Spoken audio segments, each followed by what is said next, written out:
ಒಂದು ಹರ್ಬಲ್ ಟೀನ ಮಾಡಿ ನೋಡೋಣ ಬನ್ನಿ. ಇದಕ್ಕೆ ಬೇಕಾಗುವ ಸಾಮಗ್ರಿಗಳು: ಕೊತ್ತಂಬರಿ ಬೀಜ, ಸೋಂಪು, ತುಪ್ಪ.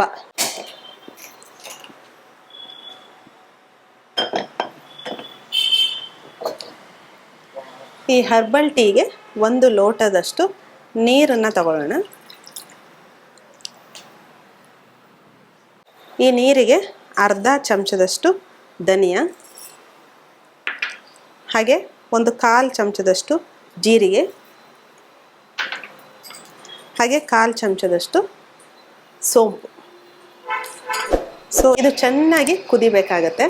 ಈಗ ಟೀನ ಯಾವ ಥರ ನಾವು ಕುದಿಸಿ ಇದು ಮಾಡ್ತೀವೋ ಅದೇ ಥರ ಇದು ಹರ್ಬಲ್ ಟೀ ಕೂಡ ನಾವು ಹಾಕಿದಂತಹ ಈ ಪುಡಿ ಅಂದರೆ ಈ ಸೀಡ್ಸ್ ಏನಿದೆ ಅದು ಚೆನ್ನಾಗಿ ಬಾಯ್ಲ್ ಆಗಿ ಇದರಲ್ಲಿರ್ತಕ್ಕಂಥ ವಾಟರ್ ಸಾಲ್ಯುಬಲ್ ಕೆಮಿಕಲ್ಸ್ ಏನಿದೆ ಅದು ಅಲ್ಲಿ ಡಿಸಾಲ್ವ್ ಆಗೋವರೆಗೂ ನಾವು ಇದನ್ನು ಬಾಯ್ಲ್ ಮಾಡಬೇಕಾಗತ್ತೆ.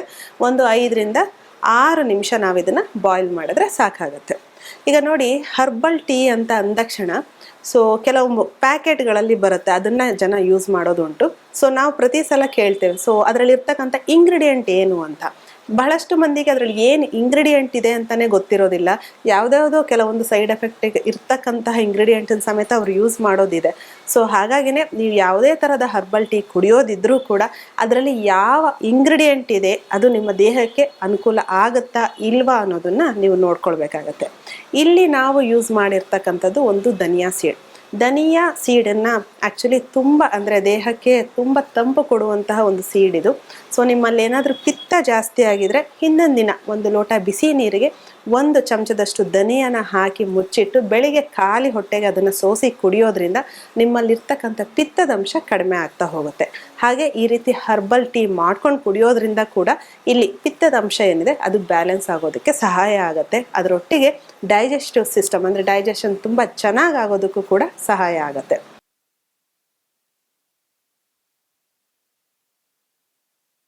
ಇನ್ನು ಇಲ್ಲಿ ಬಳಸಿರ್ತಕ್ಕಂತಹ ಜೀರಿಗೆ ಮತ್ತು ಸೋಂಪು.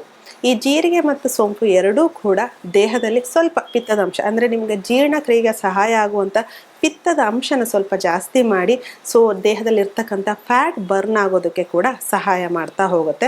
ಸಿಂಪಲ್ಲಾಗಿ ಫ್ಲೇವರ್ಫುಲ್ ಆಗಿರ್ತಕ್ಕಂಥ ಇದೊಂದು ಹರ್ಬಲ್ ಟೀನ ನೀವು ಅಂದರೆ ತಿಂಡಿಯ ನಂತರ 1 ಅವರ್ ಆದಮೇಲೋ ಅಥವಾ 2 ಅವರ್ಸ್ ಆದಮೇಲೋ ಅಥವಾ ಈವ್ನಿಂಗ್ ಟೈಮಲ್ಲಿ ಕುಡಿಯೋದ್ರಿಂದ ಒಂದು ವೇಳೆ ನಿಮ್ಮದು ಪ್ರೀವಿಯಸ್ ಮೀಲ್ಸ್ ಡೈಜೆಷನ್ ಆಗಿಲ್ಲ ಅಂದರೂ ಕೂಡ ಅದು ಜೀರ್ಣ ಆಗೋದಕ್ಕೆ ಇದು ಸಹಾಯ ಮಾಡುತ್ತೆ.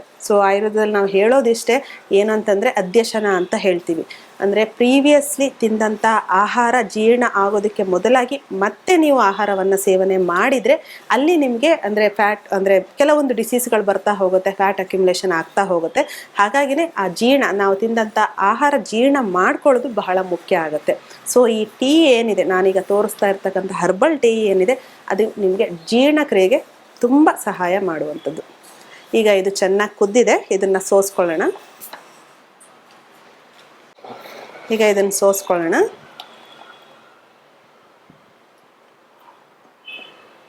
ನಾನು ಆಗಲೇ ಹೇಳಿದಾಗೆ ಈ ಜೀರಿಗೆ ಇರ್ಬೋದು, ಸೋಂಪು ಇರ್ಬೋದು, ಅದು ದೇಹದಲ್ಲಿರ್ತಕ್ಕಂಥ ಪಿತ್ತವನ್ನು ಸ್ವಲ್ಪ ಜಾಸ್ತಿ ಮಾಡೋದ್ರಿಂದ ಅದನ್ನು ಬ್ಯಾಲೆನ್ಸ್ ಮಾಡಲಿಕ್ಕೋಸ್ಕರನೇ ಇಲ್ಲಿ ಒಂದು ಅರ್ಧ ಚಮಚದಷ್ಟು ತುಪ್ಪವನ್ನು ನಾವಿಲ್ಲಿ ಸೇರಿಸ್ತಾ ಇದ್ದೀವಿ.